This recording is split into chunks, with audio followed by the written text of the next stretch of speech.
अस्सलाम वालेकुम नाज़रीन, मैं मरीम फ़ातिमा। तेलंगाना न्यूज़ टुडे में आप सबका खैर मक़दम है। आइए नज़र डालते हैं अहम सुर्खियों पर। मोदी ने मुल्क का बड़ा हिस्सा चीन के हवाले कर दिया, राहुल गांधी का बयान।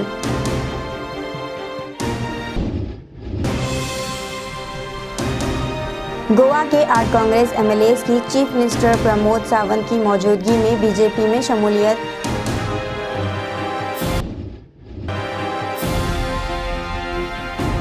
राहुल गांधी भारत जोड़ो यात्रा केरला के नवाईकुलम से दोबारा शुरू।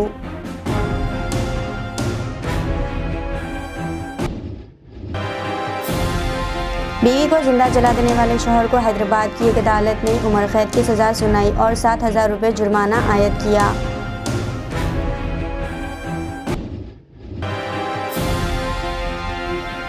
जम्मू कश्मीर में बस खाई में गिर पड़ी, 11 अफराद हलाक और 27 अफराद जख्मी हो गए।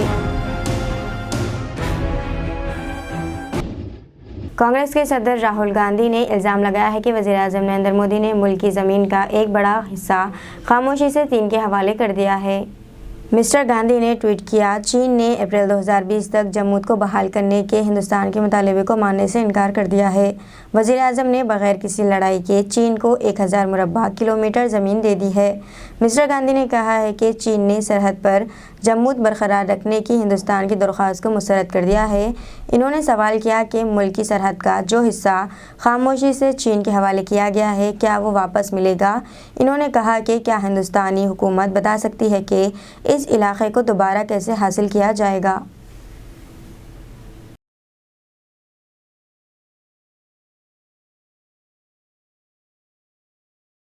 गोवा के वज़ीर आला प्रमोद सावंत ने कहा है कि पीएम मोदी के नए हिंदुस्तान की तामीर की रेजोल्यूशन से मुतासिर होकर कांग्रेस के 8 एमएलए भारतीय जनता पार्टी में गैर मशरूत तौर पर शमूलियत इख्तियार कर ली।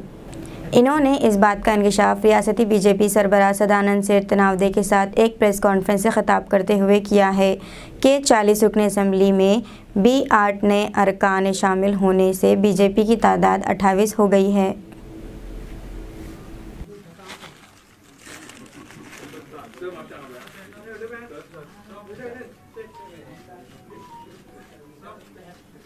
अभिनंदन रोडाल फर्नांडिस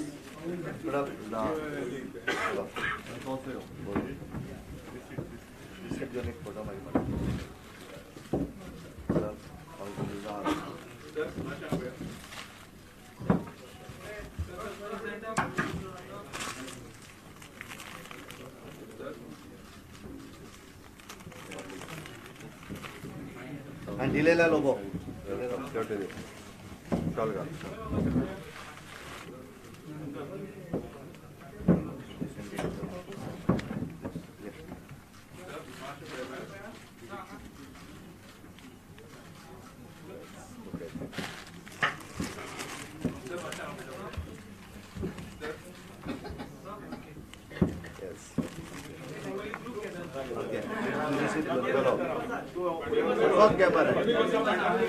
फाटल्या उभे रावले मायकलाक बसले मॅडम मायकल बस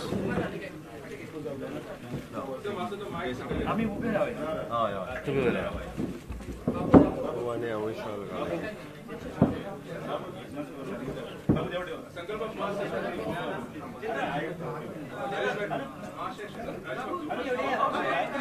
यो आला रे अवुळे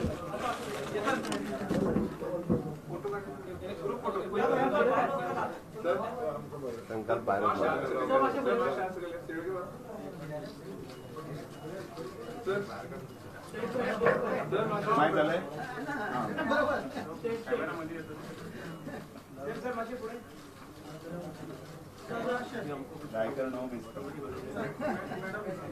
मैडम अच्छा मदियो आता हिस्सा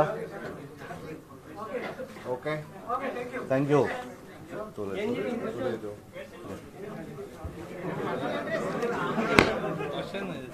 आजच्या प्रेस कॉन्फरन्सात परत एकदा तुमच्या सगळ्यांचे स्वागत करता आणि काँग्रेसची जी भारत जोडो यात्रा असली गोंयांतल्यान काँग्रेस छोडो यात्रा सुरवात जाता। आठूय आमदारांचे हांव भारतीय जनता पार्टीत स्वागत करता आणि जसे त्यांच्यानी म्हटलं की ऑनरेबल प्राईम मिनिस्टर नरेंद्र मोदीजी हांचे नवभारत निर्माण ही संकल्पना या अमृत काळात साकार करपा खातीर आणि गोंयचो विकास फुडें व्हरपा खातीर जसे आठूय आमदार आमच्या बरोबर आयल्या त्यांचे खरोखरूच मना काळजांतल्यान हांव परत एकदा स्वागत करता आणि निश्चित रित्या आम्ही जशें म्हणटा की फाटल्या टेन्युअरात भारतीय जनता पार्टीचे 27 आमदार आशिल्ले आणि आम्ही संकल्प सोडलेलो 22 प्लस 22 सोंपच्या पयलीं 28 आमदार भारतीय जनता पार्टीचे स्वताचे आसा आणि गोंयांत भारतीय जनता पार्टीची पाळामुळां घट्ट जावपाक लागलेली आसा येता त्या 2024च्या निवडणुकेत आम्ही निश्चितच दोनूय सीट तर जिखतलेच बट गोंयच्यान जी काँग्रेस छोडो यात्रा सुरवात जाल्या ती पुराय देशभर वेगवेगळे काँग्रेसचे लिडर हे सोडून देश राष्ट्र हिता खातीर म्हाका दिसता भारतीय जनता पार्टीक मेळटले जॉईन जातले आणि मोदीजीचे हात बळकट करतले आणि आमचे स्वप्न जे आसा कन्याकुमारी पासून काश्मीर पर्यंत की पुराय येता त्या 2024 400 प्लस सीट घेऊन मोदीजी परत एकदा देशाचे पंतप्रधान जातले आणि हो अखंड भारत देश विश्वगुरू जावपाच्या मार्गात निश्चितरित्या मोदीजीची लिडरशिप ग्लोबल लिडरशिप सगळ्यांनी मान्य केल्ली आसा हे आम्ही परत एकदा गोंयांतल्यान दाखोवन दिल्ले आसा हांव तुमचे देव बरें करूं म्हणटा अनकंडिशनल सगळे जाण जॉईन जाल्ले आसा तांच्यानी एकूच सांगला की गोंयचो विकास हो एकूच ध्यास ऑनरेबल प्राईम मिनिस्टर नरेंद्र मोदीजी हांची नवभारत संकल्पना ज्या पद्दतीन देशभर पुराय ते काम करता गोंयचो विकास खंयसरूच फाटीं उरचो न्ही त्याच पद्दतीन गोंयचो विकास फुडें वयचो ह्या तत्वाचेर आठूय जाण जॉईन जाल्ले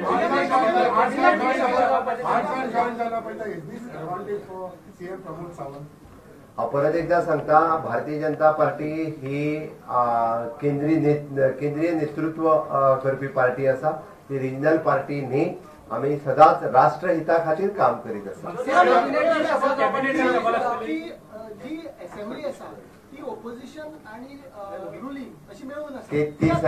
तेहतीस रुलिंगान जाले ना अपोजिशन आसा मरे आता उरल्या काँग्रेसीचे 3 आमदार तांकांय तुम्ही अपील करता की ते येवचे म्हणून की टोटल गोंयच्यान काँग्रेस क्लीन जावपाची म्हणून हांवें म्हटलां की काँग्रेस छोडो आंदोलन सुरू जाल्लें कोणाक जर जॉईन अजूनय जायन दिसता आसत जाल्यार वड्यांनी हांगा ही व्हडली फेरीबोट आहा भारतीय जनता पार्टी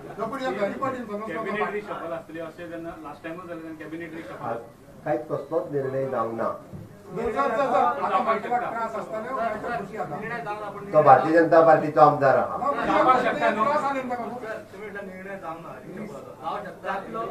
हांवें सांगलें भारतीय जनता पार्टी राष्ट्रीय पार्टी आसा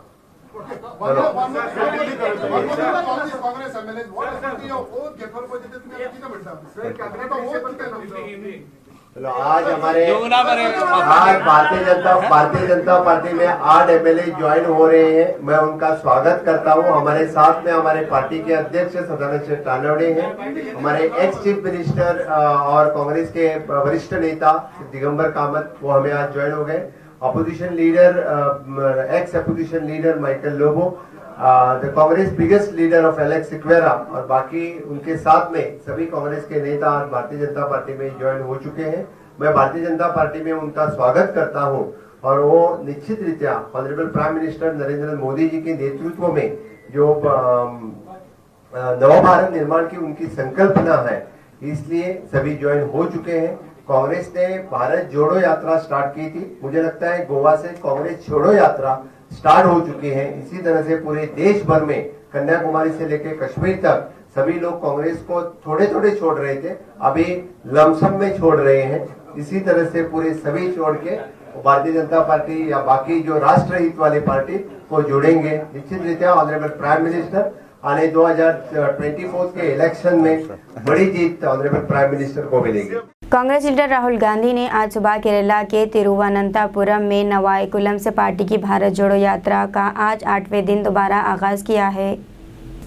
नवाईकुलम से मार्च शुरू करने से पहले राहुल गांधी ने केरला के सेवागिरी मठ में सामाजिक रुकन श्री नारायण गुरु को खिराज तहसीन पेश किया। बाबा पीछे बाहर बाहर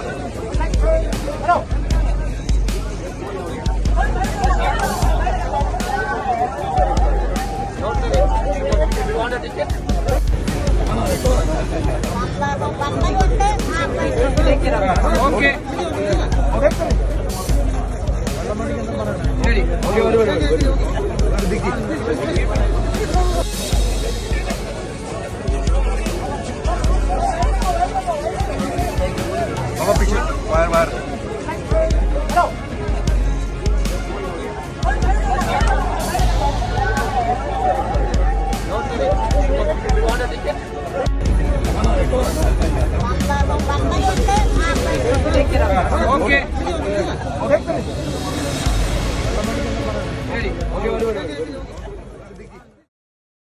बीवी को जिंदा जला देने वाले शौहर को हैदराबाद की एक अदालत ने उम्र कैद की सज़ा सुनाई और 7,000 रुपये जुर्माना आयद किया।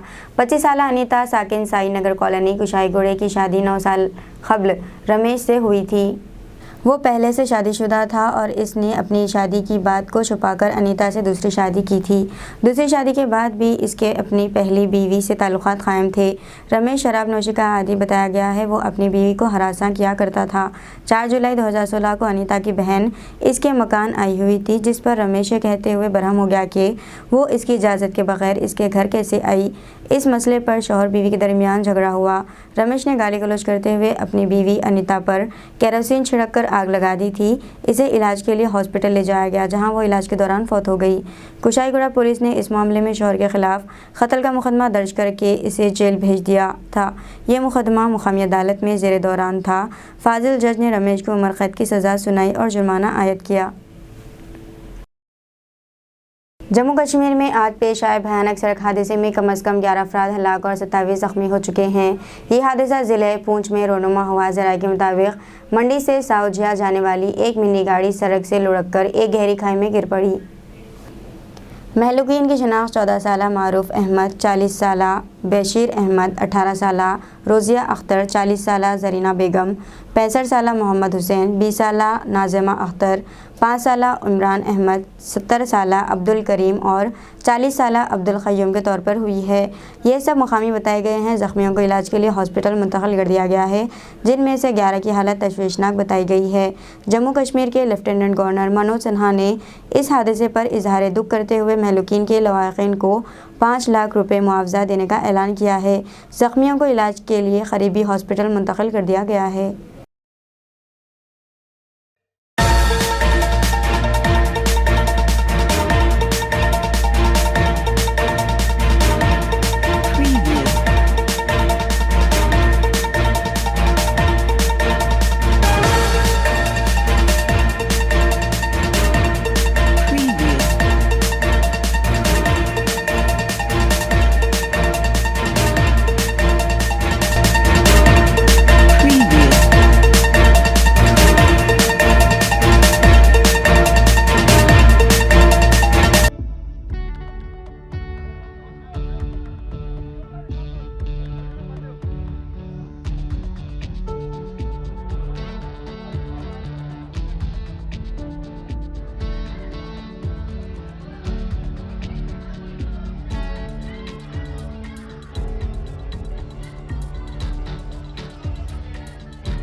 बीजेपी तेलंगाना सदर बंडी संजय की प्रजा संग्राम यात्रा तीसरे दिन भी जारी है। आज 13 किलोमीटर तक सफ़र जारी रखने का इम्कान है।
बिहार में एक 8 साल लड़के ने अपनी मां के खिलाफ शिकायत दर्ज करवाई है कि जब मैं खाना मांगता हूं तो मेरी मां मुझे मारती है।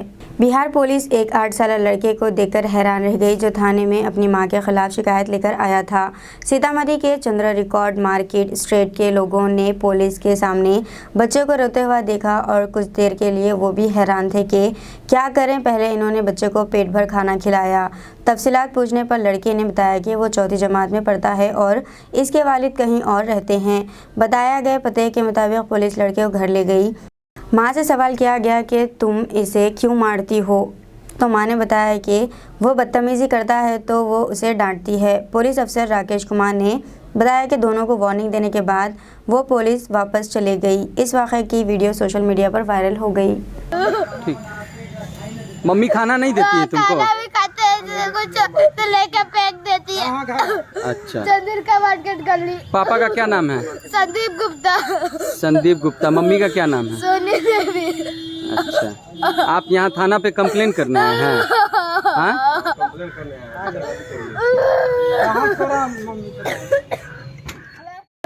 ठीक।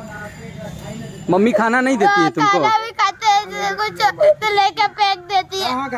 अच्छा। चंद्र का मार्केट गली। पापा का क्या नाम है? संदीप गुप्ता। संदीप गुप्ता। मम्मी का क्या नाम है? सोनी देवी। अच्छा, आप यहाँ थाना पे कंप्लेन करने आए हैं? हाँ?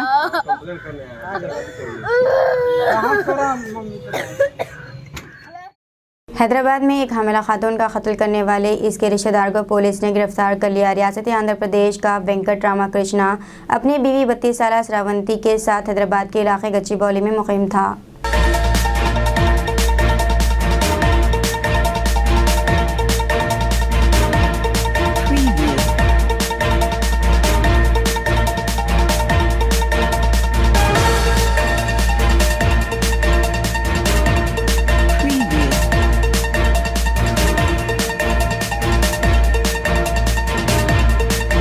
वेंकट रामाकृष्णा ने अपने एक रिश्तेदार की बेटी की शादी श्री रामाकृष्णा से करवाई थी। शादी के बाद नौबिहाता जोड़े के दरमियान झगड़े हो रहे थे, जिसके बाद दुल्हन अपने मायके आ गई और इसने अपने शौहर और ससुराली रिश्तेदारों के खिलाफ केस दर्ज करवाया। श्री रामाकृष्णा को इस बात का शक हो गया कि इसके खिलाफ केस दर्ज करने में वेंकट रामाकृष्णा और इसकी बीवी श्रावंती का हाथ है। इसने वेंकट रामाकृष्णा को ठिकाने लगाने का फैसला किया। वो मोहल्लिक हथियारों के साथ 6 तारीख को वेंकट रामाकृष्णा के घर पहुंचा।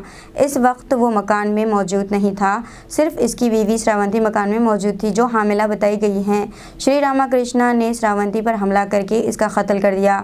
बाद अज़ां सीसीटीवी फुटेज की मदद से मुलजिम की शिनाख्त करके इसे गिरफ्तार कर लिया गया। समाजवादी पार्टी के सीनियर लीडर आजम खान के क़ल्ब पर हमला हुआ। आजम खान की तबीयत ख़राब होने पर इन्हें दिल्ली के सर गंगाराम हॉस्पिटल में दाखिल कराया गया। एंजियोप्लास्टी सर्जरी करके आजम खान के क़ल्ब में स्टंट डाला गया।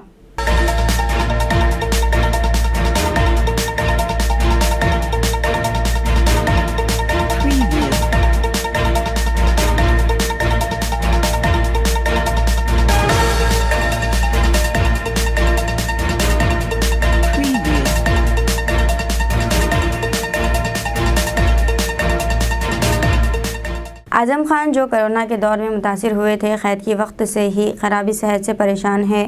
कोरोना के वक्त हॉस्पिटल में इनकी हालत इंतहाई नाजुक थी और इन्हें कई हफ्तों तक मैदानता हॉस्पिटल में रहना पड़ा था। आजम खान ने ख़राबी सेहत की बुनियाद पर कई बार जेल से ज़मानत भी मांगी थी, लेकिन यूपी की अदालतों से इन्हें राहत नहीं मिली। आजम को चंद रोज़ कबल सुप्रीम कोर्ट के हुक्म पर जेल से रिहा किया गया था। बताया जा रहा है कि गुज़िश्ता दिनों आजम खान को सांस लेने में तकलीफ़ और सीने में दर्द की शिकायत थी। वेज़ाग दुरंतो ट्रेन में दौरान सफ़र ही अचानक एक खातून की ज़चगी हो गई और इसने एक सेहतमंद बच्चे को जन्म दिया। तफसीलात के मुताबिक एक खातून वेज़ाग दुरंतो से हैदराबाद आ रही थी कि ट्रेन में ही इसे दर्द शुरू हो गया। ऐसे मुश्किल में एक मेडिकल की तालिबान ने इस खातून की मदद की और कामयाब डिलीवरी करवाई। इस खातून का ताल्लुक़ एपी के श्रीकाकुलम से है। ट्रेन कुछ ही देर में अंकापल्ली स्टेशन पहुंचने वाली थी। इस मौके पर इस खातून के अरकान ख़ानदान ने मसरत का इजहार किया और कहा कि ज़च्चा और बच्चा दोनों महफूज है। ट्रेन में सवार तमाम अफराद ने इस मेडिसिन की तालिबा को मुबारकबाद पेश की, जिसने अपने सफ़र के दौरान खातून की जान बचाई। ट्रेन जब अंकापल्ली स्टेशन पर रुकी तो इस वाक़े की इत्तलात इस खातून के अरकान ख़ानदान और दीगर मुसाफिरीन ने मुतालिका हुक्काम को दी। दोनों जच्चा और बच्चा को हॉस्पिटल मुंतकिल कर दिया गया, जहां दोनों की सेहत बेहतर बताई गई है।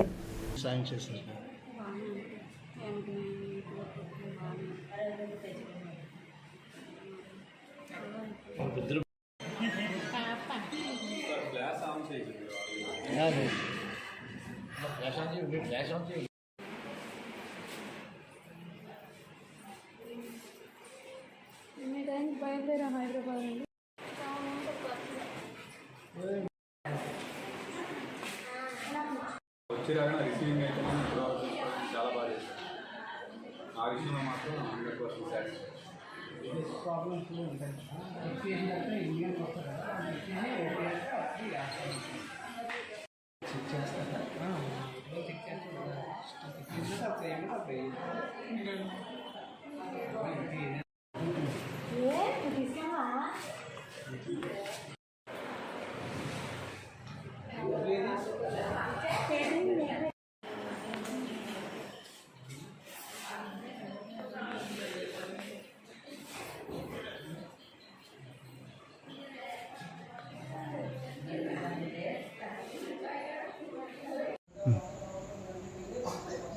సికింద్రాబాద్ నుంచి విశాఖపట్నం దురంతో ఎక్స్ప్రెస్లో వస్తున్నాము. అయితే మా మిసెస్ ప్రెగ్నెంట్ 8 months వచ్చేసి. యాక్చువల్గా ఇంకా ఎండింగ్ డెలివరీ డేట్ వచ్చేది ఇంకా 52 days ఉంది. అని చెప్పేసి మేము ఇంటికి వస్తుంటే మధ్యలో వచ్చేసి సడన్గా రాజమండ్రి దాటిన తర్వాత పెయిన్స్ వస్తుంటే ట్రైన్లో వచ్చేసి నాకు భయం వేసి ఫీమేల్స్ అందరినీ నేను లేపి అందులోనే లేపుతుండగా అందులో ఒకరు గైనకాలజీ డాక్టర్ ఉన్నారు, స్వాతి మేడం గారు. అయితే ఆ మేడం గారు వచ్చేసి నేను డాక్టర్ అని చెప్పేసి దగ్గర వచ్చి ఆవిడ బాగా హెల్ప్ చేశారు. ఇక్కడ ఎలమంచిది దాటిన తర్వాత డెలివరీ అయిపోయింది. అక్కడ నుండి టీసీ వచ్చేసి వాళ్ళు వచ్చి ఇది కూడా బుక్ చేశారు. 108 కాల్ చేసి అంబులెన్స్ అన్నీ రెడీ చేశారు. అనకాపల్లి వచ్చేసరికి అన్నీ రెడీ చేశారు. మేము అందులో వచ్చేసి ఎన్టీఆర్ గవర్నమెంట్ హాస్పిటల్, ఇక్కడ అనకాపల్లి గవర్నమెంట్ హాస్పిటల్లో జాయిన్ అయ్యాను. అక్కడ ఏంటంటే స్వాతి గారు సమయానికి అక్కడ ఉండడం మాకు చాలా హెల్ప్ఫుల్ అయింది. ఆవిడ లేకుంటే ఈరోజు మేము ఇక్కడ ఉండడం కాదు. कुछ दलित कारकुनों ने आज हैदराबाद में बीजेपी के खिलाफ तेलंगाना असेंबली में करारदाद पर अपना मौक़िफ़ ज़ाहिर न करने पर एहतजाज करते हुए सख्त तनक़ीद का निशाना बनाया।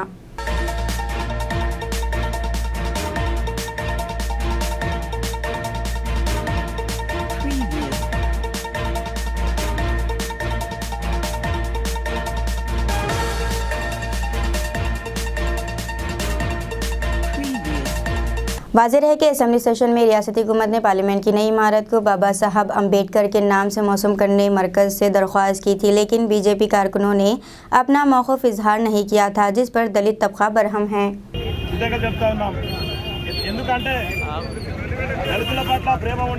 ఒక దళిత మేధావిని ప్రపంచ మేధావిని గుర్తించినందుకు తెలంగాణ ప్రభుత్వానికి కృతజ్ఞత చెప్పుకుంటూ మరి నిన్నటి రోజు అసెంబ్లీలో ఏకంగా సభ మొత్తం ఏకగ్రీవంగా తీర్మానం చేసి పార్లమెంటుకు అంబేద్కర్ గారు పేరు పెడతా అంటే జీర్ణించుకున్నటువంటి బీజేపీ పార్టీ ఎమ్మెల్యే రఘునందన్ రావుకు దళితుల ఓట్లు కావాలి, దళిత లీడర్లు కావాలి, సప్లిమెంట్ చేసుకొని ఓటు కుదుకుంటాడు. కానీ మరి దళిత లీడర్లను గుర్తించిన సంఘటన ఉండదు. దళిత మేధావి కాదు, ప్రపంచ మేధావిని ఒక అంబేద్కర్ అవమానిస్తాడా? ఈయన జ్ఞానం శీలం ఏకత అంటారు. ఈయనకి ఏం జ్ఞానం ఉందో మాకు అర్థమైతే లేదు. దుబ్బాకలో గెలిపిన దానికి ఈరోజు మా దళితులు కాదు సమాజం మొత్తం తలవంచుకునే విధంగా దుబ్బాక ఎమ్మెల్యే వ్యతిరేకించంటే మొత్తం స్టేట్ల పొంట ఫోన్లు వస్తున్నాయి. ఇక్కడ ఉన్నట్టు దళిత సమాజానికి నువ్వు క్షమాపణ చెప్పాలి. అంబేద్కర్ భవన్ పోయినా తప్పైందని చెప్పి రేపటి నుండి అంబేద్కర్ భావజాలంలో ఉంటే నువ్వు రాజకీయాలు ఉంటావు, లేకుంటే దళితులను పెట్టుకున్నాడు ఏ గవర్నమెంట్ కానీ ఎవడు బాగుపాడు. రాజ్యాంగ నిర్మాత పార్లమెంటరీ వ్యవస్థ రూపకల్పన చేసినటువంటి డాక్టర్ బిఆర్ అంబేద్కర్ గారికి గౌరవ సూచకంగా నిన్నటి రోజు తెలంగాణ మంత్రివర్యులు కేటీఆర్ గారు మరియు ముఖ్యమంత్రి వర్యులు శ్రీ కేసీఆర్ గారు అసెంబ్లీలో తీర్మానం ప్రవేశపెట్టడం జరిగింది. అదేంటంటే ఈ వ్యవస్థలన్నింటికి కూడా రూపకల్పన చేసినటువంటి అంబేద్కర్ గారి పేరును నూతనంగా నిర్మించబోయేటువంటి పార్లమెంట్ భవనానికి పెట్టాలని చెప్పి తీర్మానం చేపడితే అంబేద్కర్ గారి పట్ల మరియు ఈ రాష్ట్రంలో దళితుల పట్ల ఎటువంటి చిత్తశుద్ధి లేకుండా ఎటువంటి ప్రేమ లేకుండా ఆ తీర్మానాన్ని తిరస్కరిస్తూ వాళ్ళ పార్టీ యొక్క ఆదేశానుసారం అసెంబ్లీ నుంచి బయటకు ఉన్నటువంటి ఎమ్మెల్యే దుబ్బాక ఎమ్మెల్యే రవీంద్రరావు గారు ఈ యొక్క వైఖరి మానుకోవాలి, లేదంటే ఈ యొక్క రాష్ట్రంలో ఉన్నటువంటి దళితులందరూ ఏకమై మీ పైన తిరుగుబాటు చేస్తారు.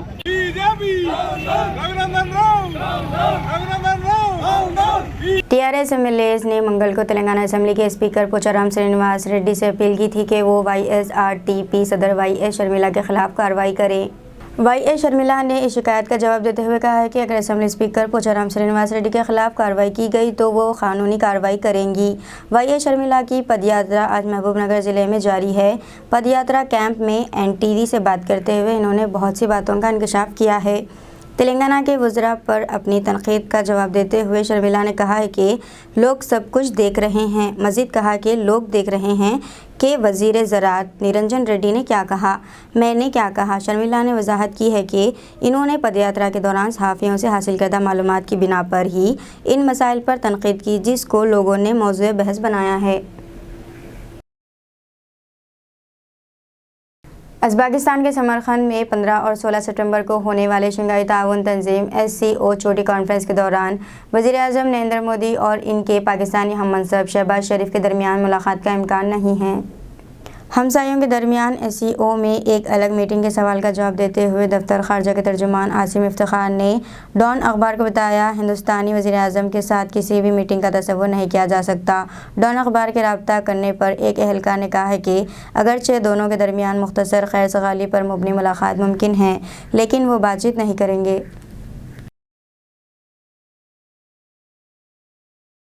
ओमान से केरला कोची आने वाले एयर इंडिया के तैयारे में अचानक आग लगने से धुआं फैल गया, जिसके बाद तैयारे में सवार 145 मुसाफिरों को फौरी बाहर निकाल लिया गया, जिससे एक बड़ा हादसा टल गया।